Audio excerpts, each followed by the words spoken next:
పావు కప్పు పెసరపప్పు వేసి లో ఫ్లేమ్ మీద మంచి సువాసన వచ్చేంత వరకు ఎర్రగా వేపుకోండి.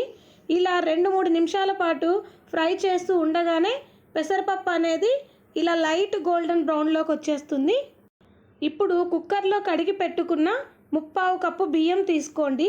ఇవి ముందుగా నానబెట్టాల్సిన అవసరం లేదు. అలాగే మనం ఆల్రెడీ వేయించి పెట్టుకున్నటువంటి పెసరపప్పు కడిగి వేసుకోండి. దీనికి 2 కప్పుల వాటర్ తీసుకోండి. ఎందుకంటే మనం తీసుకున్న పెసరపప్పు బియ్యం క్వాంటిటీ కలిపి 1 కప్పు. సో 1 కప్పుకి 2 కప్పుల వాటర్ వేసుకున్నాం. దీన్ని హై ఫ్లేమ్ మీద మాత్రమే 3 విజిల్స్ వచ్చేంత వరకు ఉడికించుకోండి. ఇలా హై ఫ్లేమ్ మీద ఉడికించుకోవడం వల్ల బియ్యం మెత్తగా ఉడకదు. బియ్యంని అస్సలు నానబెట్టకూడదు. నానబెట్టినట్టయితే అన్నం చిదురు అయిపోతుంది. ఇప్పుడు పాకం కోసం 1/2 కప్పు తురిమిన బెల్లం తరుగు వేసుకోండి. అలాగే 3/4 కప్పు పంచదార వేసుకోండి. తరువాత కాసిన్ని నీళ్ళు పోసి ఒక తీగ పాకం కంటే కాస్త తక్కువ, లేత పాకం కంటే కాస్త ఎక్కువగా పాకం పెట్టుకోండి. మనం చేసుకునేది చక్కెర పొంగల్ కాబట్టి చక్కెర క్వాంటిటీ అనేది కొంచెం ఎక్కువగా ఉండేట్లు చూసుకోండి. అదే మీరు హెల్తీగా చేయాలనుకుంటే బెల్లంని 3/4 కప్పు, అలాగే చక్కెరని 1/2 కప్పు వరకు తీసుకోవచ్చు. ఈ రెండు కలిపి 1/4 ఉంటే సరిపోతుంది. చక్కెర పూర్తిగా కరిగిపోయి 2-3 పొంగులు వస్తే సరిపోతుంది. చూడండి, చక్కెర బాగా కరిగిపోయి ఇలా పాకం వచ్చాక స్టవ్ ఆఫ్ చేసుకోండి.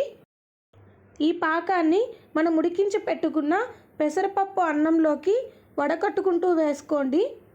ఇలా వడగట్టుకోవడం వల్ల బెల్లంలో ఏదైనా నారలు ఉంటే సపరేట్ అవుతాయి.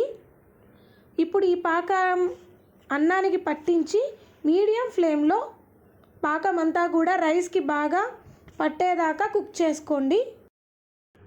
ఇది ఉడికేలోపు మరో పక్కన ప్యాన్లో 2 టేబుల్ స్పూన్ల నెయ్యి వేసుకొని, నెయ్యి వేడయ్యాక సన్నగా తరిగిన 2 టేబుల్ స్పూన్ల ఎండు కొబ్బరి ముక్కలు, కొన్ని జీడిపప్పు పలుకులు మరియు కొన్ని కిస్మిస్ వేసుకొని ఎర్రగా వేపుకోండి.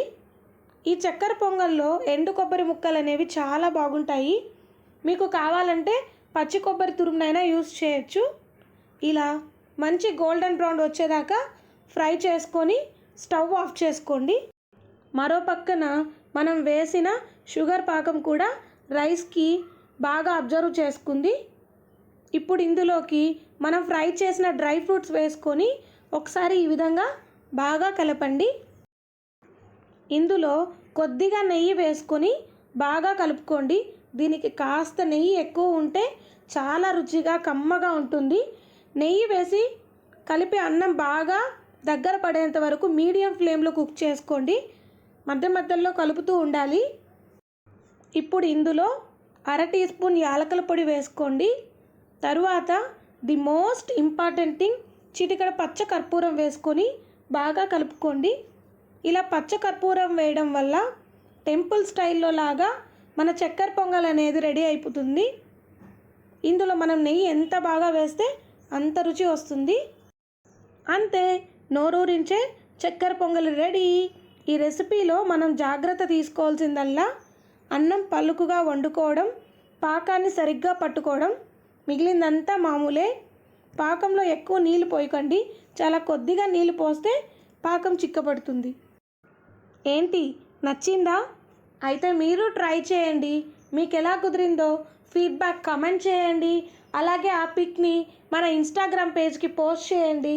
మీకు ఈ వీడియో నచ్చినట్లయితే లైక్ చేయండి, షేర్ చేయండి. Thanks for watching.